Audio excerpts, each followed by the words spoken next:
today we'll be doing class 7 heat, and which is chapter 5, and we just have the last part left, that is thermos flask. So in this chapter, what did we learn? We learned about the heat, the effects of heat, and then the different modes in which heat is transferred, that is conduction, convection and radiation. And then we learned about the different practical application of this conduction, convection and radiation in our day-to-day life. We also learned about the difference between heat and temperature, different scales of temperature, how to convert one scale into another scale. So we learned this various thing, and this is the lengthiest chapter of all chapters that we have in class 7. So I divided this into many sections. So this is the last part which is left, which is thermos flask. Okay, so after I explain this thermos flask, the chapter will be over. So please see over here, how does a thermos flask work? Now you all must have seen a thermos flask, isn't it? A flask where where we pour hot water, hot tea, and which keeps it retains its hotness for a longer time, or retains its coolness for a longer time. So generally we use the flask to keep hot things hot for a longer time, isn't it? So how does a flask function? What do we have to do? You have to put hot water into it, or hot liquid or hot beverages into it, and then after you just use it after like 4 to 5 hours also, and still remains hot, isn't it? So you don't have to keep warming here. So this is the function of a thermos flask. This is how a thermos flask works. Now it's designed in such a way that it doesn't lose its heat. Okay, so see, how does it not lose its heat? This is a thermos flask, which doesn't look like a thermos flask though, but still you can consider it to be a thermos flask. Okay, now this is the inner part of the thermos flask. This white part is the case. Those you've seen those thermos flasks, isn't it? Which is the case. Okay. Now this blue line, I've drawn it with different color. This blue line indicates is the outer wall of the thermos flask. The yellow line here represents the inner wall. And between these two walls, inner wall and outer wall, there's nothing. All the air will be removed. Okay, which means this is vacuum. So nothing will be there. It is completely empty, vacuum.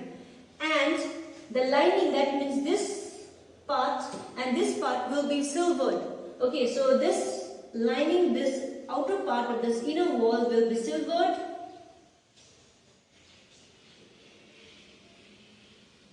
And this inner part of this outer wall will also be silvered.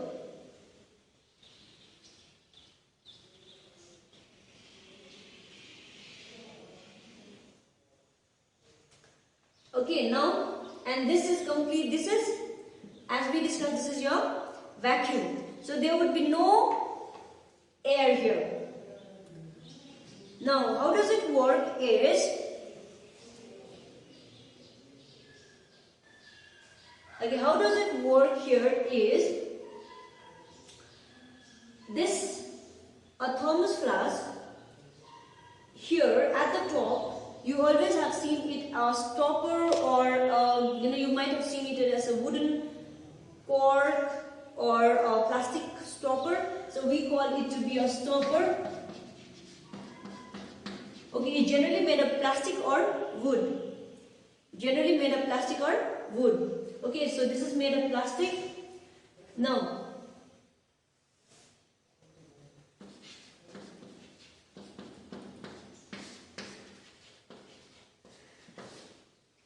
Now when you pour water, say you pour water over here, hot water inside it. Now when you poured hot water inside it, you check after 5 hours, still will be hot, isn't it?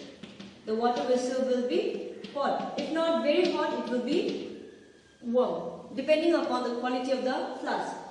Now, how does it work?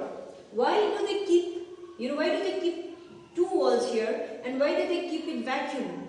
So that the heat of this water is not lost by radiation. Now if it passes, say if this heat of the water passes from this wall, it passes from the inner wall, but it will not be able to travel on the outer wall. And even if it, even if it travels, because there is no medium here. If there is no medium, means it will not be able to travel through conduction or convection. However, it can pass its heat through radiation. But what do we have? We have silver linings. So silver linings, what do? They reflect the heat back. So when they reflect, so if the ray of if the heat passes out, the heat will be reflected back. Even if it comes out, it will be reflected back.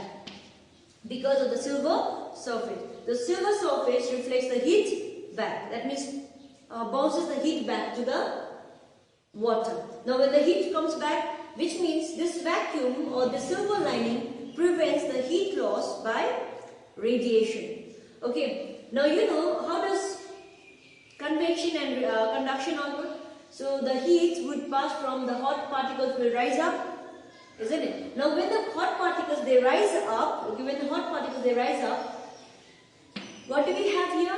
We have stopper, which is either made of plastic or wood. Now plastic or wood are bad conductors of heat. Okay, they cannot absorb heat very well, isn't it? So what will they do? They will not absorb the heat. So the heat which has been trying to escape will have to come back to water. So there isn't any room. Okay, there isn't any room in which heat can be in which heat can escape out, or heat can come out. Okay, and there is a case further, if there's any, by chance, if there's any heat which is, escapes out, it will retain back, and also that this might not be broken, so they keep this case.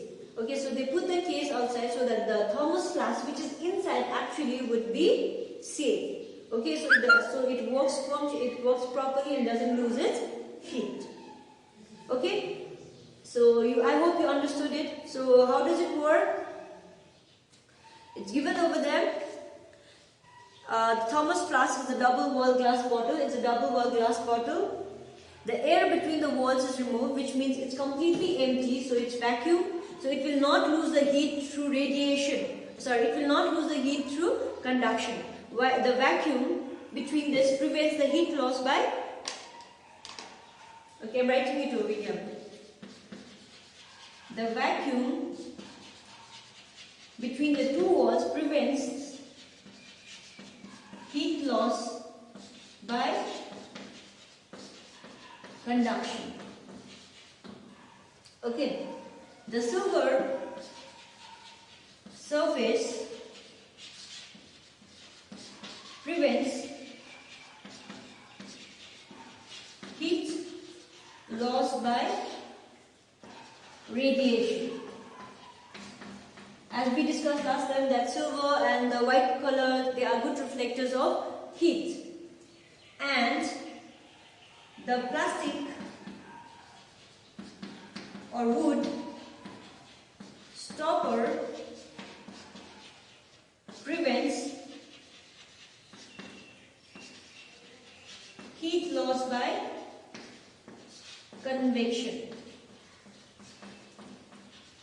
So thermos flask is a perfect example where we can see, where we try to prevent the heat loss all by conduction, convection and radiation. So the vacuum here, there is no air, no medium, means the heat will not be lost by conduction. The silver part reflects the heat back, as I told you. It prevents the heat loss by radiation. And this plastic stopper, that means the heat will not be able to escape out, because generally it's an insulator. Okay, so it prevents the heat loss by convection. So this is how a thermos flask works. And with this we complete the chapter. So what I expect you people to do is, I think I've told you to do the numericals in the last class, in the beginning only. So you have checkpoint over here. Answer the following questions. Please do that. Okay, then page number 101. You don't need to do the objective, you don't need to do the multiple choice question, you don't have to do the fill in the blanks, you don't have to do true and false, only the answer the following questions. Okay, so you have 101,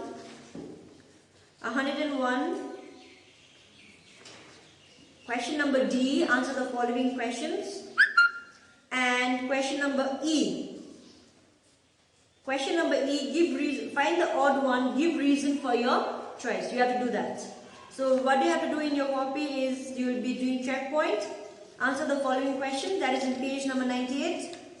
Then you move on to 101, page number 101, number D, answer the following questions, only number D, answer the following questions, and then 102, page number 102, F, that is find the odd one, give reason for your choice.